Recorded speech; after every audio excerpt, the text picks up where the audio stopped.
دەردەکەم دەرمان دەردشت و چارەن مردەنین فەرزەن ژیان ژارەن پاسە معلومەن قەدر زەمانەم نەمەندەن جەلا هەرەس وەلانم دڵجێی بابەتە فرێ مناڵۆ نازداران پەنەم مواچان خاڵۆ من کەی خاڵۆ بیم خاڵۆتان مرۆ ئەی خاڵۆ تاڵە خاڵتان کەرۆ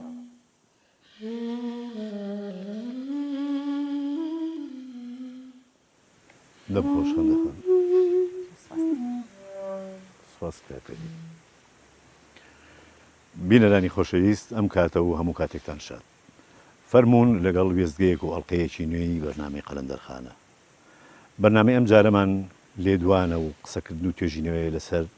شیعرەکانی یەکێک لەو شاعیرە گەورانەی کورد کە بەڕاستی بەداخەوە لە لای زۆربەی خەڵکی نەناسراوە ئەویش عەبدوڕەحمان بەجی خاڵیسە بۆ قسەکردن و لێدوان لەسەر ژیان و شیعرەکانی ئەم شاعیرە گەورەیە برای بەڕێز برای نووسەر و توێژەرەوە مامۆستا عەبدوڵڵا قەلەداخی میوانی بەرنامەکەمانە بەخێر هاتی مامۆستا گیان بەخێر بێی هەروەها لەگەڵ برای هونەرمەند کاکە ڕێبینی مەلانووری بە ئامێریک لاتنێتەوە کاکە ڕێبین بەخێر هاتی تۆش بێگومان لەگەڵ هاوکارم خەندەخان بەخێر بێ مامۆستا زۆر سپاس بەخێر هاتمەوە مامۆستا گیان بێگومان لەبەر ئەوەی وەکو سەرەتا ئاماژەم پێەیە کە بە گشتی لەوانەیە تەنانەت لە ناوەندی ڕۆشنبیرانیشە عەبدوڕەحمان بەجی خاڵیس زۆر بەرهەمەکانی نەناسرا بێت لەبەر ئەوە حەز ئەەکەم وەکو سەرەتا کورتەیەک لە ژیانی عەبدوڕەحمان بەجی خاڵیسمان بۆ باسکەیت شێخ عەبدوڕەحمانی تاڵەبانی کە نازناوی خاڵسی هەیە خاڵس بەڵێ یەکێکە لەو شاعیرە گەورانەی کە بەداخەوە کوردنەی ناسیوە ڕەنگە کورد بۆ ئەوە پاساوی هەبێ بەتایبەت لەبەرەوەی زۆربەی هەر زۆری شعرەکانی یا فارسین یا تورکین ئەوە مەسەلەیەکە بەڵام لای کەم خەڵکە تایبەتەکە ئەوانەی کە فارسی ئەزانن کە من پێم وایە کوردێکی زۆر فارسی ئەزانن بەشێکی باشیش تورکی ئەزانن ئەوانەی کەرکووک بە زۆری و بەشێکی لەوانەی هەولێریش هەر تورکی ئەزانن ئەبوای بیان ناسیایە چونکە ئەم شاعیرە بەڕاستی پایەیەکی زۆر گەورەی هەیە لە چەند ڕوویەکەوە ئێستاکە من ئەمێ ئاماژە بۆ مەسەلێ بکەم ئەگەر بێنە سەر ژیانی ئەم پیاوە لە ساڵی 1970 تا لەدایک بووە واتە نزیکەی 9 ساڵ پێش شاعیرێکی گەورەی وەکو مەولەوی و حتا مەلا فەتەحی جەباریش هەر لەو ساڵا لە 1986 لەدایک بوو تەنانەت نالیش بەو کات ئەو نزیکانەیە بەڵێ بەڵام ئەم تا ڕادەیەک لە هەموو ئاینتر کۆنترە بە لەدایک بوونەوەانە بەداخەوە تەمەنێکی کەم ژیاوە 63 ساڵ ژیاوە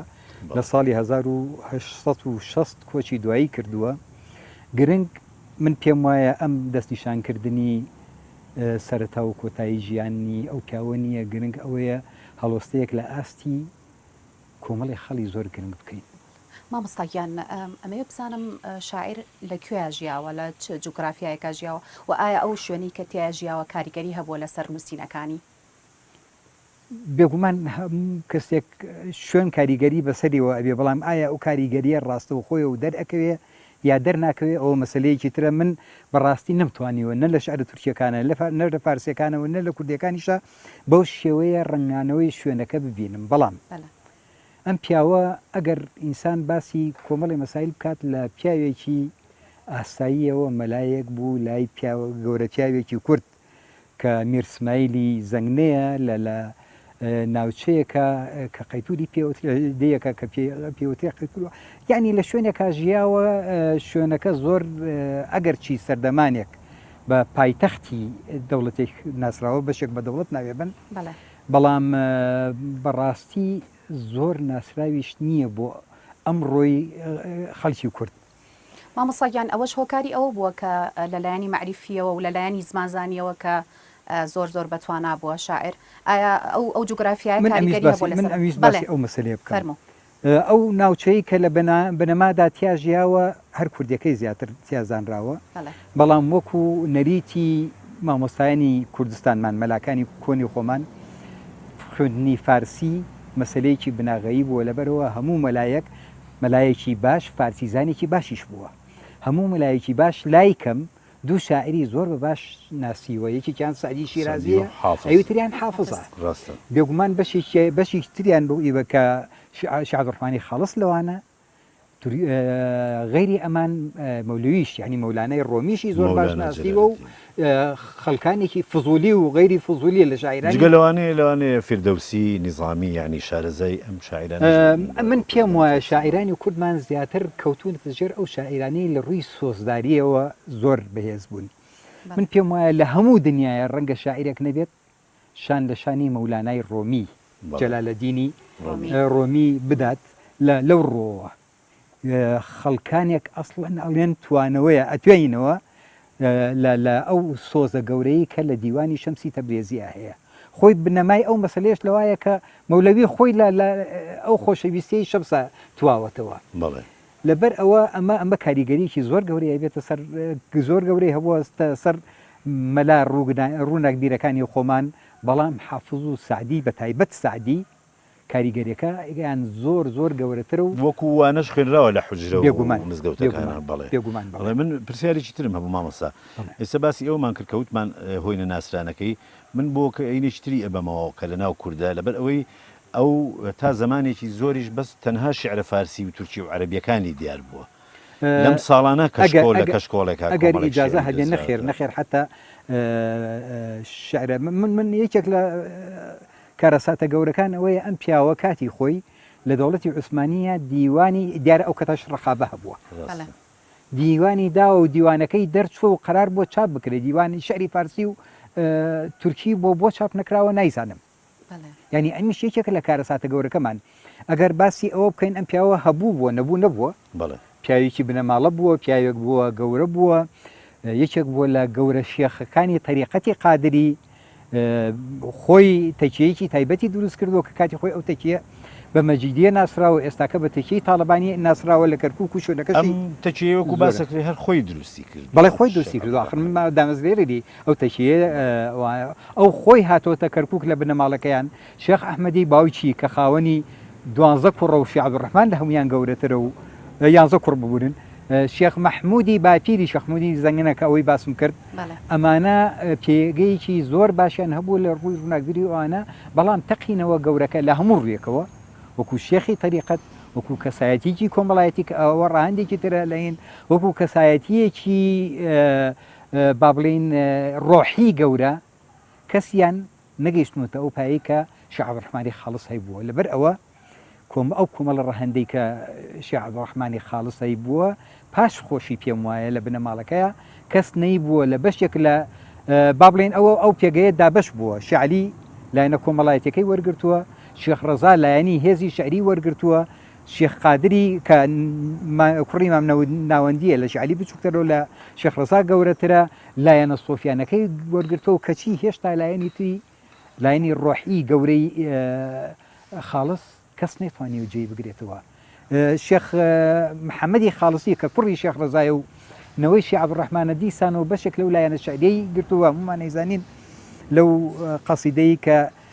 بە حیساب هەجووی شێخ مەحموودەکە بەڵام بەڕاستی هەجووی پیاوەکانی شێخ مەحموودەکە ئەمانە هەموو کەسیان نیانتوانیوە بە تەنیا جێی شێخ عەبدوڕەحمانی خاڵص بگرنەوە لەبەرەوە بەڕاستی ئەو شوێنە تایبەتەی شێخ عەبدوڕەحمان بەداخەوە کورت تا ئێستاکە شارەزایی مامۆستاگیان حەزەکەین شاریە بەشدار پێ بکەین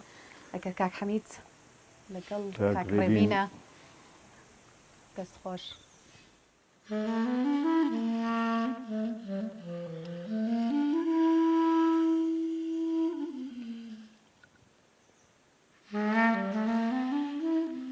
ساقی بۆ بەعیشق پیرە مەیخانە بەو بادەی بێغەش جامە مەستانە وەقەترەی سافی ئەو پیاڵەکەت بەماڵ ژەنگە دڵ پەشێو حاڵەکەت پەشێوەن حاڵم نەپای بێکەسی حەقدارم تۆنی تۆ من کەسی مازە بەربشۆ گیانم وە جەلیل پەنام ئاوەردەن هەر تۆم وە دەخیل چەم و ئیشارە جام وە دەستەوە چون تاوسم مەست وە مەست مەستەوە نەبی سات بەزم مەجلیس ئارای مەی تۆ بدەربادە من وا چوو ئۆخەی ئەو بادە و نەودەست ئەو لەنجەولارە ئەو شەوق و ئەو ڕەقس دڵ بێ هاوارە خاڵس دەردەکەش خاز جۆش باوەڕۆ سەرفنجانەی خەم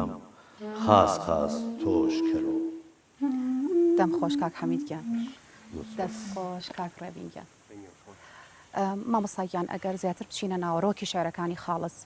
ئەمەوێ بپرسم تایبەتمەندێتی شعر لای خاڵس چییە؟ دوو لایەن هەیە پیا بتوانێ باسی لێوە بکات لایەنێکیان ستایلەکەی یانی شەقلی تایبەتی شێخ عەبدوڕەحمانی خاڵس بەداخەوە ئێمە دەقی کوردیمان کەمە ئەو 27 پارچەیەمان هەیە کە کاتی خۆی مامۆستا شێخ مامۆستا محەممەد عەلی قەراخی لە کەشکۆڵەکەی عەبدولفەتاح وەریگرتووە ئەو کەشکۆڵەی لە ساڵی 1253 هیجریە نووسراوەتەوە بەڕاستی یعنی سەیرە کە 1838 ئەکات واتە 22 ساڵ پێش کۆچی دوایی عەبدوڕەحمانی خاڵسواتی لە سەردەمی ژیانی خۆیان کە بەڕاستی کەشکۆڵێکی زۆر بەقیمەتە سەردەمی گەنجێتی شێتی بەڵێ چونکە خۆی 63 ساڵ 22 ساڵی لێ دەرکەی لە 63کە 41 ساڵ بووە کە ئەو کەشکۆڵە نووسراوە لەبەرەوە بەڕاستی کەشکۆڵ تا لە سەردەمی ژیانی ئەو کەسابێت گرنگی زۆر گەورەی هەیە لەبەرەوە ئەو کەشکۆڵە زۆر گەورەیە و مامۆستا محەممەد عەلی قەراخیش ئیشێکی زۆر باشی کردووە کە ئەو کارەی کردووە و ئەو کەشکۆڵەی بڵاو کردووەتەوە دەستیشیان خۆش بێ مامۆستا شێخ حوسێن بەرزنجی و مامۆستا تەیب جەبار و کاک نزار حەمامین هاتوون ئەمەیان لە بەرجی سێمی کارێکی تایبەت بە شاعیرانی کەرکووک کۆ کردوتەوە سەر لە نوێ بڵاویان کردوتەوە ئەمە لایەنێکیانە وەکو باسم کرد لایەنی ستایلە لایەنی شەقلەکەی خۆیەتی کە من پێم وایە شەقلێکی زۆر تایبەتی هەیە ئەو شەقلە حتا لە کوردەکەشا لەو چەند نمونونەکەمەی کە ئەمانە توانیویەتی بەڕاستی شان لە شانی مەولەوی بدات مامۆستا بێمە سەر ئەوە ئەحمەد تاقانەوە لە نووسینێکی ئەمەیە ئەڵێ خاڵس لەم شعرە کوردیانی کە بە دیاگلێکتی گۆران نووسیوێتەوە لە ڕووی وێنی شعری و هونەری ڕوانبێژیەوە زۆر لە ئاستی شعرەکانی مەولەوی نزیک بۆتەوە یعنی ئەمەڵێ تاکە شاعیرێکە کە بتوانێت خۆی با لە دوندی چیایی مەولەوی یعنی ئەو مەولەویەی شاعیر نەبووە کە بە شعر بە دیالکتی گۆران بڵێت و بتوانێت خۆی لە قەریبات بەڵام خاڵس بەڕاستی توانیوێتی درس بخاتە کۆشی پڕمەحکەم و لەرز بخاتە دڵی ئاستی شعری شعرەکانی مەولەویەوە ئەم ڕستەی ئەحمەد تاقانە ڕاتچێ بەرامبەری من پێم وایە بە تەواوی بۆ چوونێکی سەرکەوتووە پێشم وایە بە شایستەییەوە شێخ عەبدوڕەحمانی خاڵس توانیویەتی من ناڵێم مەولەوی دووبارە نەکردوتەوە پێچوانەوە بەڵام مەولەویەکی تری هێناوەتە ئاراوە مەولەویەک کە لە ڕەهەندەکانیش یا تەنانەت لە سۆڤیەگەریەکەشە زۆر جیاوازی هەیە من هەڵبەتە لەم ڕوانگەیەوە کە باسی یەکەم تەنها لە ڕوانگەی شیعرە کوردیەکانەوە باسی ناکەم چونکە ئەو چەند پارچەیە ڕەنگە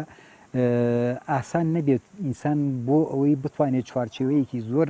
فراوان دروست بکات بۆ مەسلەی بۆچوون بەڵام دوو خاڵی زۆر گرنگ هەیە لێرە ئینسان باسی بۆ بکات ئەوەیە لەو چوارچێوەیە توانیوێتی شتێک کە ئەڵمانەکان پێڵێن ڤێڵتەنشەون یعنی با بڵێن بۆچوونێکی گشتی جیهانبینیەکی گشتی بە جوانی بخاتە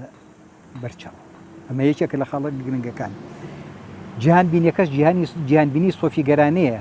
ئەو جیهانبینیە سۆفیگەرانەیە کە خاڵس خستوێتێ پێشچاو ئەگەر چی هەمان جیهانە کە مەولەوی خستوێتێ پێشچاو بەڵام بە ڕوانگەیەکی جیاواز و بە تازەگەریەکی زۆر جوانەوە خستوێتێ پێشچاو هەڵبەتە ناتوانین بڵێن لاسایی مەولەوی کردوتەوە چکۆکو عەرزم کردن ئەم 9 ساڵ لە مەولەوی گەورەترە لە هەمان کاتیشا شاعیر بوون لە هەمان کاتا کە مەولەوی تەنها بە کوردی و فارسی شاعیر بوو ئەم بە تورکی شاعیر بوو مامۆستاگیان شعرە فارسی و تورکیەکانی کەس هەوڵی وەرگێڕانی داوە دوو جار تحقیق کراون جارێکیان مامۆستا دکتۆر مکەڕەم تاڵەبانی کردوێتی دکتۆر مکەڕەم تاڵەبانی ئەگەر هەڵە نەبوو بێتم لە کۆتاییەوەکانە کردی نازانم چه ساڵێکە فارسیەکانی کردووە نەخێر هەردووکی بەڵام وەرگێڕانەکەی دکتۆر مکەڕەم وەرگێڕانی شعرە فارسیەکانی لایەن خوا لێ خۆش مامۆستا محەمەی مەلاکەریم بوو جارێکی تریش لەلایەن ئەنوەر جا سوڵتانی ئیجازەم بنێ من ئێستا ئێمە سەر ئەوی تریش وەرجێڕانی شعرە تورکیەکانیشی لایەن مامۆستا ئەحمەد تاقانەوە بۆ کە ئێستا جناب ئەو قسەیە لێ نەقل کردو وەرجێڕێکی بە توانای تورکیە جاری دووەم ئەمە طبعا نەوەی چوارەمین پشتی عەبدوڕەحمان خاڵسن دکتۆر مکەڕەم کوڕی شێخ جەمالە دکتۆر نووری کە کوڕی شێخ جەمیلە ئامۆزای دکتۆر مکەڕەمە دیسانەوە کردی ئەویان کە جەنابە باست کرد ئەنوەری سوڵتانی دکتۆر ئەنوەر ئەو شەرحی کردووە من پێم وایە جیاوازیەک لە نێوان هەردوو شەرحەکە هەیە کاکە حەمە پابند بووە بە دەقە فارسیەکانی شعرەکانی خاڵسەوە بەڵام مامۆستا دکتۆر ئەنوەر پابند نەبووە بەوە ینی با بڵین دەرچووە سنوورێکی تری وەرگرتووە لەبەرەوە جیاوازیەک لە بینی ئەو دوو شەرحە هەیە مامۆستاگیان بەڕای بەڕێزت کاتێک وەرگێڕان دەکرێت وەرگێر ئەبێ ڕەچاوی چ خاڵێک بکە چکە بەر لە بەرنامەکەش جەختت لەسەرەوە کردەوە کە ئەو دەقانەی وەرئەگەڕن زۆر گرنگەکەوە بە دڵسۆزانە و حەقی پێ بدرێ ئەو بێگومان ئەوە مەسلەیەکە ینی لە هەر ڕوانگەیەکەوە ئینسان وەرگێڕێ هەڵبەتە جاری وا هەیە وەرگێر لە ڕوانگەیەک لە ڕوانگەکانەوە بە تایبەت ئەگەر مەسلەکەی پەیوەندی بە لێکدانەوە و لێکۆڵینەوەوانەوە هەبوو مافی ئەوەی هەبێت لە دەقەکانە جۆرە دەستکاریەک بکات بەبێ ئەوەی مانابونجانن لەگەڵ بێگومان بەڕاستی وەرگێڕانی شعر مەسئولیەتێکی زۆر ئەوە زۆر مەسلەیەکم ئەمیست باسی ئەو مەسلەیە بکەم من پێم وایە پاساوی لێکدانەوە و تەفسیر حەق نییە ئەو هینەمان باتێ ئێمە جوانیەکانی شعر بکوژین ڕاستە شعر جوانیەکانی خۆی ئەگەر بکرێت وەرگێڕ بتوانێت بەشێکی بچووک قەت ناتوانێت هەموو جوانیەکان وەربگێڕێ بەڵام ئەگەر بتوانێت بەشێکی بچووک یا تەنانەت تەنها ڕۆحی شعرەکە بگوازێتەوە زۆر مهمە بەڵام ئەگەر ئەوەی نەکرد کێشەکە زۆر گەورەیە لەبەر ئەوە ئەگەر ئینسان پابند نەبێ بە سێ خاڵ دەستنیشانەکەم مهمە یەک ڕۆحی گشتی دەقەکە من باسی ڕۆحی گشتی یەکەم نەک دەقەکە دەقاودەق دوو ئەمانەت لە بۆچوونەکە بە تایبەت ئەگەر بۆچوونەکە وەکو باسم کرد گڵتەن شەون یەکتیابێ ینی ئەگەر جیهان بینیەکی تیابێ چونکە خیانەتکردن لەو جیهان بینیە خیانەتکردنە لە هەموو شتێکی ترۆوانە ئەمە پلکێشمانەکە بۆ سێمین لایەن کە مەسلەی میتۆدە پابند بێ بەو میتۆدەی کە شاعر هەیەی ئەجینا وەرگێڕ پێم وایە نێبتوانێت سەرکەوتوو بێ ئەگەر ئەم سیانەی نەبێ بێگومان مەرج هەیە بۆ ئەو مۆزوعە دوو مەرجی ئەساسیش ئەوەیە کە هەم لە زمانی لێ وەرگێڕاوە هەم لە زمانی بۆ وەرگێڕاو زۆر دەسەڵاتی باشی بێت و زاڵ بێ بەسەریا و دەسەڵاتی بەسەرە بشێ مامۆستاگیان شاعرێکە خوێنینەوە دواتر درێژە بە باسەکە ئەین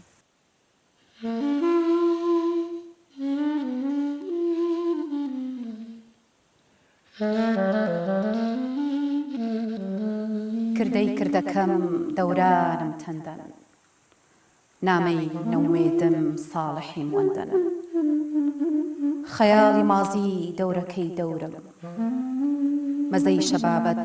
توور پڕجەورم بیەن وە باعث شەوق و زەوقەکەم نەزا و مەجلیس ئەهل و سەوقەکەم پاسە معلومەن ڕای نەجات بەستەن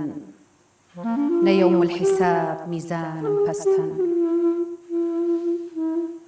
مەو ئەو ئایەکەی لا تەنفەتوودا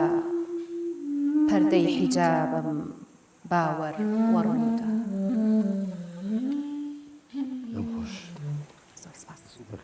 دەستخۆش کاکەڕێبین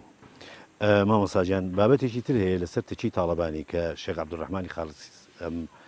تەچەی دامەزرانووە بە پێی مێژوو ئەڵێ ساڵی 1944 ئەم تەچەی دروست کردووە ئەم تەچەیە جگەلەوەی کە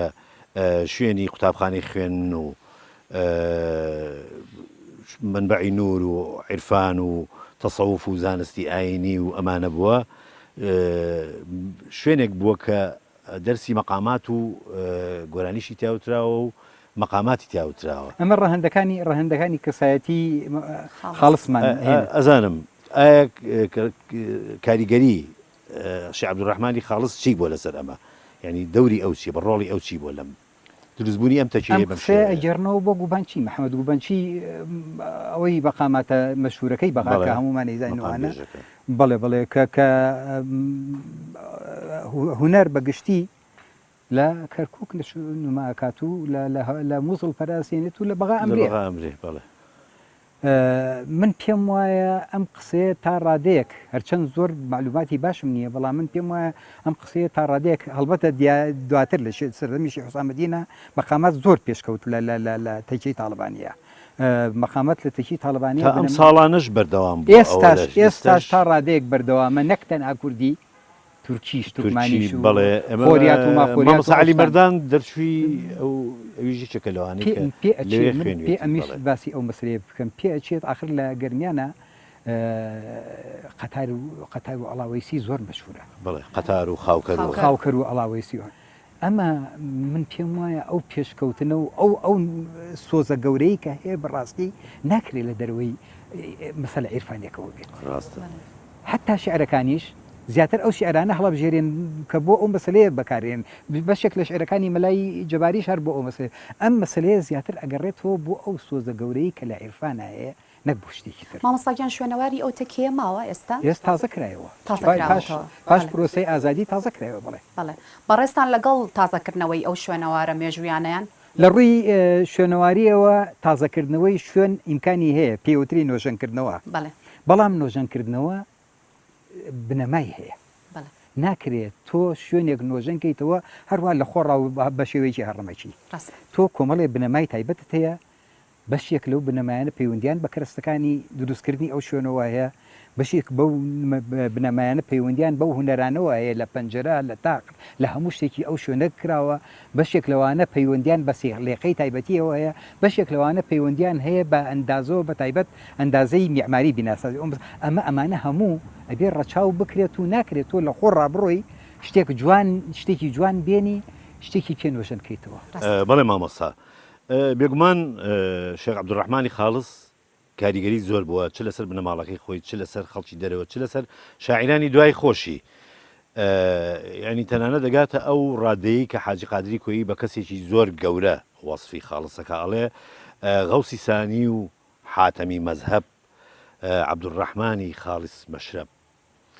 یعنی ئەمە مەدحێکی زۆر گەورەیە ئەم کاریگەریە لە کاریگەری ئەدەبیات و توانای ڕۆشنبیری و ئاسی ڕۆشنبیری خاڵسەوە بۆیان لە هێزی لە بنیاد و کەسایەتی من پێم وایە ئەمە لە هەردوو ڕۆکەوەی لە باڵێن کەسایەتە چەند ڕەهانیەکەی خاڵسەوەیە وەکو ئەیزانین غەوسی سانی و خاڵسی مەشە بەکارچیان پەیوەندیان بەهینەوە هەیە پەیوەندیان بە تەسەووفەوە هەیە حاتەم یەکەش پەیوەندی بەلایەنە کۆمەڵایەتێکەوە هەیە لە بەخشندەیی و ئەو مەسایلانە خاڵس بەڕاستی پەروەردەکاری خەڵکێک بۆ لە هەموو ڕووەکانەوە لە ڕووی شعرەوە لە ڕووی تەسەووفەوە لە ڕووی کۆمەڵایەتیەوە کەسایەتیەک بۆ کەسایەتیەکی بەردەوام پایەی ئاشتی لە نێو کۆمەڵا بەهێز کردوانە لەبەرەوە ئەو کەسایەتی چەند ڕەهاندەی خاڵس بەشێکی لێرە تەنها باسکراوە نەک هەموو لایەنەکە یعنی ئەمە کاریگەریەکەی تەنانەت لەسەر بنەماڵەکەی خۆی کە چوار شاعری گەورە بەرز لە دوای ئەمەوە بەجێماون کە شێخ محەممەد ساڵحی برایەتی شێخ عەبدولقادری فایزی کوڕی شێخ ڕەزای تاڵەبانی کە ئەوە ئیتر پلەپایی لە ئەدەبی کوردیا دیارە هەروەها لە ئەگاتە دوای شێخ ڕەزاش خالیسی کە هەر دیارە ناوەکەش هەر لە باکیرەوە وەرگیرەوە بێگومان من بەداخەوە بنسبەت شێخ محەممەد ساڵحەوە شارەزاییم دەربارەی شعرەکانی نییە هیچ ناتوانم لەبارەی ئەو قسە بکەم بەڵام ئەو سیانەی تر کە باس کران بەڕاستی کە لە شاعرن بەداخەوە شێخ عەبدولقادری فایز بە تورکی شعری نووسیوە بەڵام بەڕاستی شعرەکانی زۆر گەورن زۆر بەرزن هەروە شێخ ڕەزاش هەموو کەسێ ئەزانێت شێخ ڕەزا بەڕاستی تاکە دەگمەنە کەسی تر نییە بتوانێت جێی شێخ ڕەزا بگرێتەوە یا دووبارەی بکاتەوە خاڵسیش ئەگەر تەنها ئەو شعرەشی نووسی بێکە بۆ شێخ محمودی نووسیوە بەڕاستی ئەکاتە شاعیرێکی گەورە. بەڵێ بابەتێکی تر هەیە ئەوە ویسم لە سەرەتایە باسی بکەم ئەو شعرە بەناوبانگی مەولەوی کە ئەڵێ شەوەن خەڵوەتەن ماڵ بێ ئەغیارن ئاڵەم گردوتەن دۆست خەوەردارن ئەم شعرە وەڵامێکی هەیە ئەم وەڵامە لە نێوان خاڵس و لە نێوان مەلای جەباریایە چ شتێ هەیە لەو بارەیەوە کە وەکو بابەت تۆر بیزانی وەڵامەکە سابت یەک شتەڵێن ئێرادەم ئیدەن وەی کەڵپۆسەوە شەوناڵین وەشەن و دیار دۆسەوە بەڕاستی مەسلەیەکە ئاسان نییە بە قەنەعەتی شخصی من ئەمە شەقڵێکی تایبەتی هەیە مامۆستایان بەڵگە چییە کە ئەمە هی مەلای جەباریە یاخود هی خاڵیسە من زیاتر بەلای ئەوە ئاچم کە هی خاڵس بێ نەکی جەباری چونکە بەڕاستی شەقلەکە شەقلی خاڵس و شەقلی مەلای جەباری نییە شەقل ستایل با بڵێن شەقل زۆر مهمە لە سەبک مەسلەی سەرکشناسی لە فارسی ئەوانە زۆر مهمە شعری مەلای جەباری بەو لایەن ناڕوا من مەبەستمە ئەوە نییە مەلای جەباری شاعیرێکی باش نەبێت بەڵام شەقلی مەلای جەباری بەلای ئەو وەیتا ناڕوا لەبەرەوە من پێم وایە ئەوە هی عەبدوڕحمانی خاڵسە مامۆستاگیان زۆر سپاس بۆ زانیاریەکانت زۆر سپاس دەکەین زۆر سپاسی کاکڕێبینی شەکەم کاکڕێبین ئازیزان بەم شێوەیە هاتینە کۆتایی بەرنامەی قەلەندەرخانەی ئەمڕۆمان کە باس لە شاعیر خاڵیس بوو میوانەکانی ئەمڕۆ مامۆستا عەبدوڵڵا قەرەداغی بوو لەگەڵ کاکڕێبین مەلانووری بە ئەمێری کلارنێت زۆر سپاس بۆ ئامادەبوونتان و زۆر سپاس کە تا ئێستا بینەرمان بوون بە شعرێکی جوانی شاعیر کۆتایی پێدەهێنین کە لەلایەن کاک حەمیدەوە بۆمانە خوێنێتەوە زۆر سپاس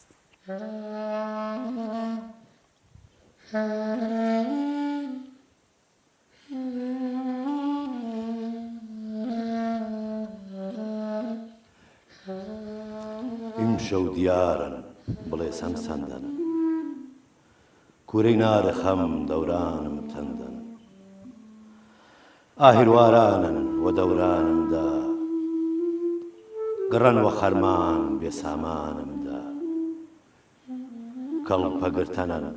دڵ وە مەحاڵات نەک هەر مەحاڵات جنس ماڵات یەکێ بۆ بەیەوە وەی هاوارەوە وەی هاوارە سەخت کەس نەدارەوە مەر هەر تۆ ساقی فکرێ وەی حاڵەت بکەری وەجام دەست و پیاڵەت ڕەشحەنە و بادەی سافی بێگەردت بڕێزینە حەڵق بەندەی ڕووزەردت خامۆشکەی ئەی نار چور نار خەلیل وعتای عەمیم بێ هەمتای جەلیل سەد جار وە سەرگەرت دەست و بادەت بۆ هەزار جان پێشکەش لەو حسادەت بۆ وە قەترەی عەرەق ئەو پیاڵەکەت خاڵس چاکر بوو بۆ نەو دەرماڵ